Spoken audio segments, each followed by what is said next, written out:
Rizal Park, also known as Luneta Park. Rizal Park was named after the Philippines' national hero, Dr. Jose P. Rizal. He was executed there on December 30, 1896.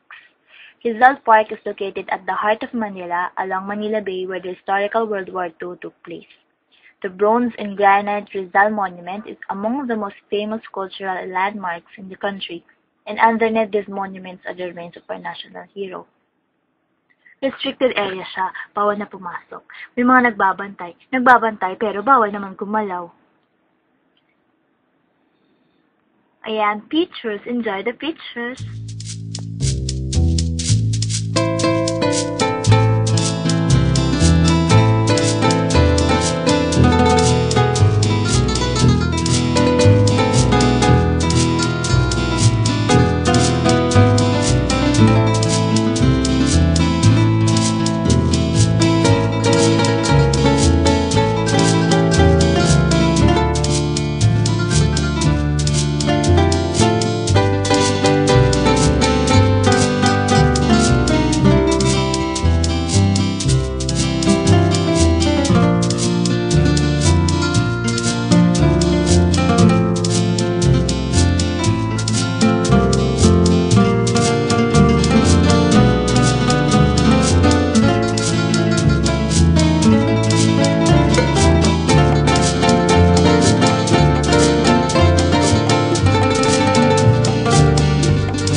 Intramuros, sometimes referred to as the Walled City.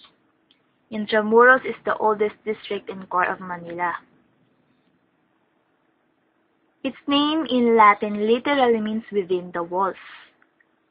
Intramuros refers to Walled City and also known as the Old Manila.